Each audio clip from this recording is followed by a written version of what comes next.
Have you ever felt a spark of delight when you discover a bright new English word, only to feel that spark fade the next day, leaving you wondering where the word went? Maybe you wrote it down in a special notebook, highlighted it on your phone, or even said it aloud a few times, hoping it would sink into your memory and stay there. But then, life got busy, or you moved on to something else. And by the time you tried to recall that exciting new word, it slipped away like sand between your fingers. It's easy to blame yourself or think, maybe I'm just not good at languages. Yet I want you to breathe gently and realize that this feeling is both common and completely normal. Here at Onyx Shadowing English, we believe that every learner has the potential to remember words with surprising ease if they find the right approach.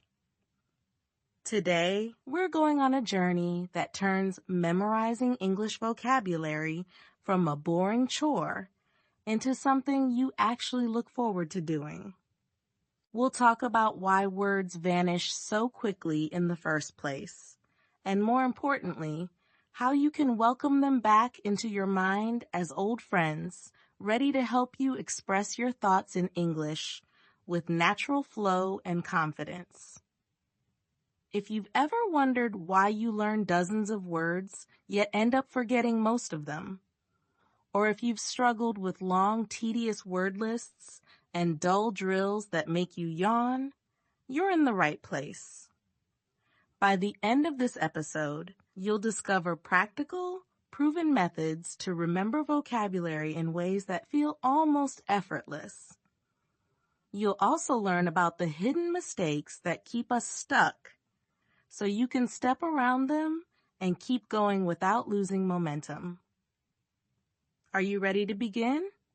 Find a comfortable spot, relax your shoulders, and let's dive into this friendly guide on how to make new English words stay in your memory, like cherished keepsakes you'll never lose again. Part 1. Why you keep forgetting vocabulary. Imagine yourself sitting at a tidy desk, surrounded by an English textbook, a notebook, and maybe a cup of tea or coffee. You've decided, today is the day I learn a bunch of new words.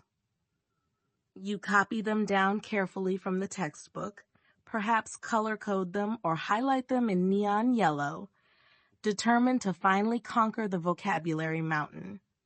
You might feel a small rush of pride. Look at all these words you've gathered. Yet deep down there's a lingering doubt.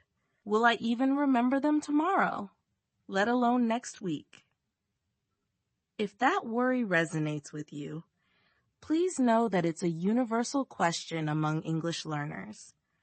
And the most comforting news is that the problem is rarely about your ability to memorize. It's about the method that so many of us unconsciously follow, one that doesn't truly honor how the human brain works. The first major reason words seem to vanish is that we often try to learn them in isolation. We treat vocabulary as if it's just a bunch of separate labels, like random numbers in a phone directory. The brain naturally prioritizes meaning and context, so when we feed it single words without giving them a real-life situation, the brain doesn't see why it should hold on to them. It views those words as random, unconnected bits of data, easily discarded, because they don't seem relevant to our everyday experiences. That's why some learners find themselves reading word after word, but retaining almost none of them. Their brains are essentially saying, I don't know where this goes, so I'm throwing it away. The second big obstacle is cramming, trying to learn a massive list of words in one sitting. It's natural to think, if I just push harder, I can stuff all these words into my head. But the human mind doesn't work like a hard drive. We have a finite capacity for what we can pay attention to in a single moment. And if you overload that capacity, most of the information will slip right through. You might manage to store a few words in short-term memory, but without systematic reinforcement, they'll fade as quickly as they appeared. Imagine pouring water into a tiny glass from a big pitcher. If you pour too fast, the water spills over the edges and is lost. A third reason many of us forget words is the lack of spaced repetition. The concept of spaced repetition is rooted in the idea that our brains need to encounter new information multiple times and at carefully spaced intervals to solidify it into long-term memory. If you learn a new word today and never review it again, you'll probably lose it within a few days. But if you revisit that word tomorrow, then 3 days from now, then a week later, then 2 weeks later, and so on, your brain gradually encodes it in a deeper way. Think of it like watering a young plant. You can't just sprinkle water on it once and expect it to flourish. It needs consistent care. If you neglect it, the plant withers, just as a newly learned word will vanish if you don't nurture it regularly. Another subtle yet powerful factor is relying too much on your native language for translations. While translation can help in the early stages when you're truly a beginner, clinging to it for every single word can slow you down in the long run. Each time you see or hear the English word, your mind leaps back to your native language for its meaning, which adds an extra layer. It's like visiting a friend's house, but always entering through the back door instead of having your own direct access. Over time, this detour can become a habit that makes recalling the word more cumbersome. Ideally, you want to link the new English word directly to its concept, feeling, or image, skipping the translation step whenever possible. Fear of mistakes is another silent culprit that prevents words from truly sticking in our active memory. If you're too nervous about pronouncing a new word incorrectly or using it in the wrong context, you might end up avoiding using it at all. But the process of actively using words, even if you stumble at first, is one of the best ways to anchor them in your long-term memory. Mistakes are part of the journey. They're not signs of failure, but rather stepping stones that guide you toward improved fluency. Lastly, a major reason for forgetting is that learning can sometimes feel dull, especially if you're slogging through lists without any sense of fun or curiosity. When the brain is bored or stressed, it doesn't produce the emotional spark that helps memories take root. Emotion acts like a signal booster, highlighting what's important. If every study session is dry and repetitive, your mind quietly labels it as unimportant and moves on. Knowing these pitfalls is the first step toward overcoming them. Instead of blaming yourself or feeling doomed to forget, you can now see that certain tweaks in your approach will make a world of difference. Whether it's adding context through sentences, reducing the size of your word list, adopting a spaced repetition schedule, leaning less on direct translations, embracing your mistakes, or injecting more fun into your practice, you have the power to transform your learning experience. As we continue, we'll explore each of these angles in depth, so you'll have a clear roadmap for remembering words in a far more natural and joyful way. Part 2. Smart Techniques to Remember Words. Now that we've uncovered why words tend to disappear, let's explore the bright and encouraging realm of smart techniques. Think of these like keys that effortlessly open doors in your memory. The first technique is contextual learning. Rather than memorizing a word by itself, like admire, place it in a short, vivid sentence or story that resonates with you. For instance, you could imagine standing on a hill watching a beautiful sunset and saying, I admire the warm glow of the evening sky. By weaving the word admire into a scene that feels real, your brain has something concrete to latch onto, making it far less likely to drift away. Next is the power of visualization and association. Our minds are wonderfully receptive to images, so when you learn a new word, pause and create a mental picture. If the word is sparkling, conjure up an image of sunlight dancing on water or the glitter of a sparkler on New Year's Eve. The more senses you involve, the better. Feel the warmth of that sparkler in your hand or the coolness of the water. When you add sound, texture, or color, the word becomes a vivid snapshot in your mind. And you don't have to stop there. Associate the new word with something personal. Maybe sparkling reminds you of a cherished memory at the beach or a special celebration.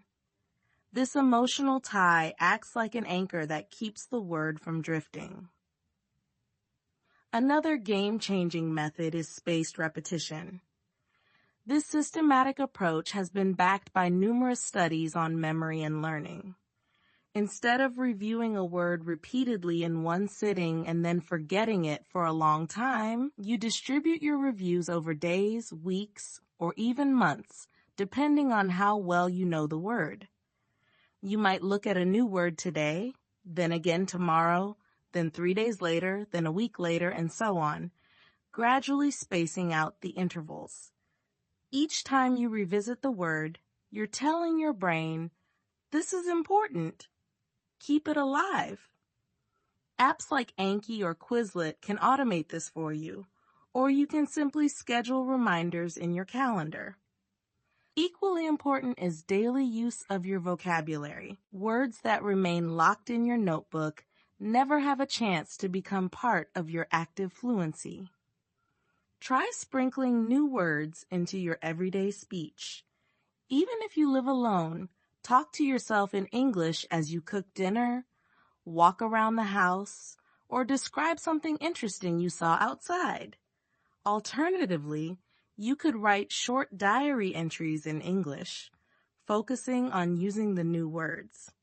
It doesn't have to be lengthy, just a couple of sentences where you mention how you're feeling or what you did that day. This active production cements the words into your usable memory. Remember, mistakes aren't something to fear. They're proof you're actually using the language. Additionally, multisensory engagement can supercharge memorization. Think of a word, say it out loud. Maybe clap a rhythm as you spell it. Write it in the air or on a piece of paper. And see if you can find an audio sample of someone else pronouncing it. Engaging multiple senses creates a web of neural connections that makes retrieval quicker and more reliable. Another delightful technique is microstory creation. Whenever you learn a handful of new words, challenge yourself to write a tiny story that uses them all. The story can be as silly as you want. Imagine a lost penguin trying to find a bus stop on a rainy day, or a friendly alien who just landed in your neighborhood and wants to learn how to make pancakes. The key is to play with the words in a context that evokes emotion or laughter. That unexpected twist locks the vocabulary in place. If you have a friend who's also learning English, you can swap microstories, giving each other fun prompts. Finally, there's the concept of teaching. One of the best ways to learn something deeply is to teach it to someone else. If you have a family member or a friend who's curious about English, offer to share a new word or two every day. Or you can record a short audio note on your phone, explaining the meaning of the word as if you're teaching it. This process forces you to organize your thoughts and clarify your own understanding. These techniques, contextual learning, visualization, spaced repetition, daily use, multisensory engagement, microstory creation, and teaching work beautifully together. Pick one or two to start, then layer in others as you get comfortable. The idea is to treat vocabulary like seeds you plant gently and nurture over time, rather than heavy stones you try to carry all at once. In the following sections, we'll add even more fun twists, because when learning is enjoyable, your brain naturally pays more attention and holds on to what matters. Part 3. Make it fun. Enjoy the process. Now comes the part that might just bring a big grin to your face, making vocabulary learning fun. The truth is, our brains love to play. When you introduce an element of joy, curiosity, or even silliness, the brain's reward system lights up, and suddenly memorizing becomes something you look forward to instead of something you dread. Let's explore a few ways to turn your learning into a playful adventure. One easy method is to create a word association game. You can do this alone or with a friend. Start with a random word like rainbow, then brainstorm related words, colors, sky, light, and so on. Try to see how far you can chain the words. This activity gets your mind flowing and forms links between different concepts, which helps the words stick. If you have a study buddy, you can take turns adding words until one of you gets stuck, which tends to lead to laughter, and laughter is a great memory booster. Another playful idea is storytelling and role-playing. If you're studying words related to food, pretend you're opening a restaurant and describe your menu out loud using your new vocabulary. Or if you're learning adjectives, act out an imaginary scenario in front of a mirror. I'm describing my dream vacation. It's sunny, breathtaking, and peaceful. When you physically move, use gestures, and speak the words, you engage more parts of your brain, which helps lock in the vocabulary. Don't be afraid to be dramatic or over the top. The more you exaggerate, the more memorable your learning experience becomes. Karaoke is also surprisingly effective. Pick an English song you enjoy, look up the lyrics, and identify one or two words that are new to you. Sing along, focusing on pronouncing those new words clearly. Music has a way of slipping into our minds without much effort, and when you tie new vocabulary to a catchy tune, you create a strong emotional and auditory memory. If you love the song, you might find yourself humming it during the day, unconsciously repeating the new words. For a more visual approach, try making comics or doodling. You don't have to be an artist. Stick figures are fine. If you learn the words furious, tiny, and stray, you could draw a tiny stray cat looking furious at something silly like a giant spider.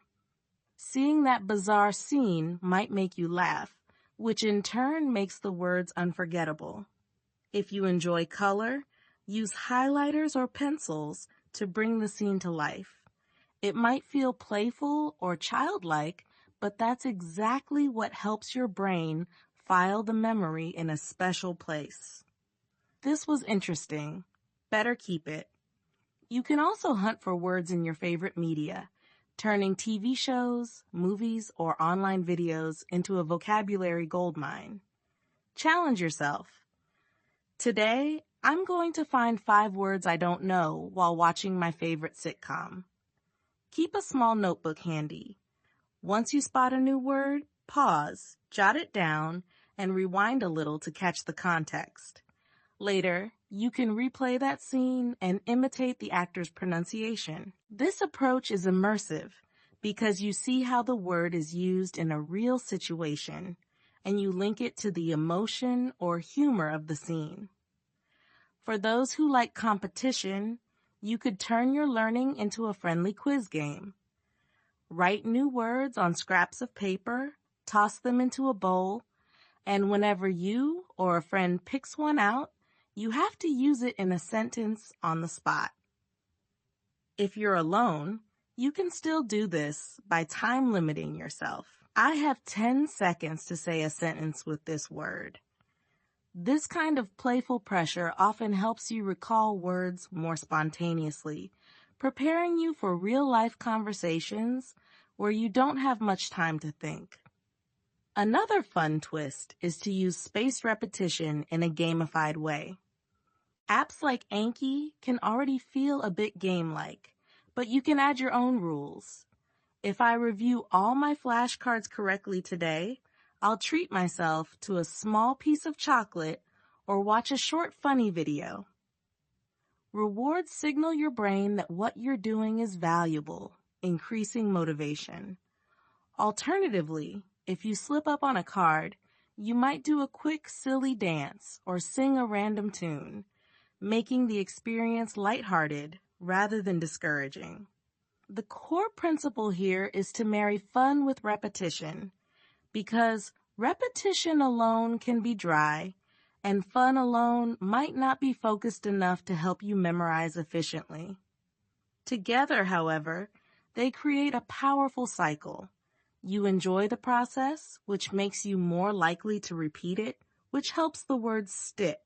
Over time, you'll notice you're able to recall vocabulary without that frustrating pause where you think, I know this word, but it's stuck on the tip of my tongue.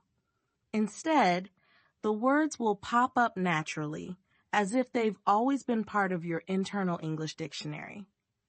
Part 4. Common mistakes that slow you down. Even with the best of intentions, there are a few classic pitfalls that can trip us up on the road to a rich vocabulary. Let's shine a soft light on these pitfalls so you can recognize and avoid them.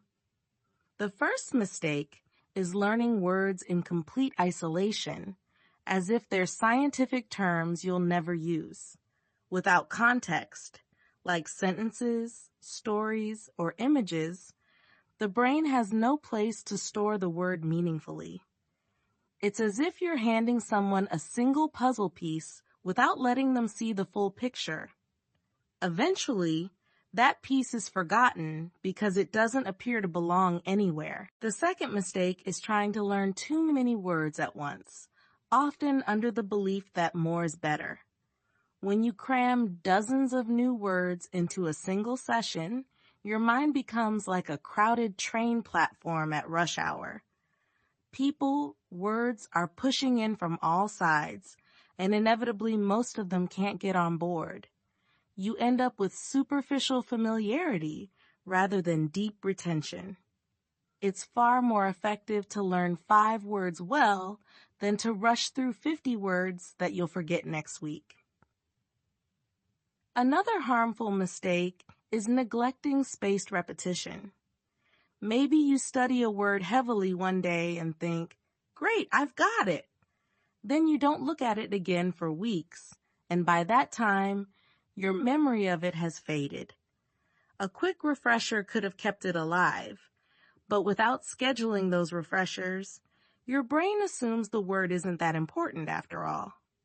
Focusing solely on dictionary definitions is another stumbling block. You might look up a word, copy down the meaning, and think you're done. But words are more than definitions. They're also about usage, nuance, and feeling. Delicate, for instance, can mean fragile, but it can also carry a sense of gentle beauty or subtle complexity. If you only learn delicate uz mong men, you miss the richer emotional layer that makes the word come alive. Additionally, fear of mistakes can silently sabotage your learning. If you never dare to speak a new word, waiting instead for the perfect pronunciation or situation, you risk losing it before it ever becomes active in your mind. Remember, using words, even imperfectly, strengthens your grasp on them. Mistakes are not failures. They're essential signposts that tell you how to improve. Finally, staying in your comfort zone by only using words you already know can lead to stagnation. It's tempting to stick to a smaller set of easy terms because you feel safe with them. But growth happens when you stretch yourself. Yes, Using more sophisticated words may involve a few missteps, yet those moments of challenge are what elevate your English from basic to expressive, from tentative to confident. When you spot yourself falling into any of these patterns, pause and remind yourself you have choices. You can add context, limit your daily word load, adopt a spaced repetition approach, learn words and sentences instead of just definitions, embrace your mistakes as part of the journey, and consistently push the envelope of your comfort zone. By consciously avoiding these common mistakes, you'll speed up your progress and feel a rewarding sense of momentum as your vocabulary expands. Conclusion: your vocabulary journey starts here. We've reached the end of our deep dive into vocabulary memorization, and I hope you feel not only informed, but also inspired. Throughout this conversation, we've touched on why you forget words, how context and emotion can bring them to life, how spaced repetition nurtures them over time, and how fun can turn the learning process into a delightful part of your day. We've also shone a light on the mistakes that often sabotage our best efforts. Yet with every challenge comes a simple solution, and now those solutions are in your hands. Imagine yourself a few weeks from now feeling a calm sense of confidence because the words you studied don't just flicker and vanish. Instead, they show up in your sentences, your thoughts, and your interactions. You realize that learning English is no longer about cramming or forcing yourself to memorize. It's about discovering new pieces of a language puzzle that fits together in ways that feel almost magical. If you're wondering where to start, pick just one strategy from this episode. Maybe you're intrigued by the idea of making silly micro stories with your new words. Or maybe you'd like to try spaced repetition by scheduling short reviews in your calendar. Whatever you choose, give it a fair try for at least a week. Take note of even the smallest improvements. Maybe you remember one extra word that you used to forget, or maybe you find yourself smiling rather than sighing when it's time to study. Then, share your experience in the comments. Let me know which technique you picked and how it worked for you. If you discovered a fun twist on one of the methods, tell us, because your creative approach could be the key that helps another learner finally unlock their potential. Here at Onyx Shadowing English, we believe in a community of learners growing together, each supporting the other along the path to fluency. And this episode is just one step of that journey. There's so much more to explore, from pronunciation hacks to building natural conversation skills. So stay tuned for future videos where we'll dive deeper into those realms. For now, remember to be kind and patient with yourself. Every word you learn is like a small treasure that enriches your mind, broadens your horizons, and brings you closer to the vision you have of speaking English comfortably and confidently. You absolutely can do this. And we'll be right here cheering you on every step of the way.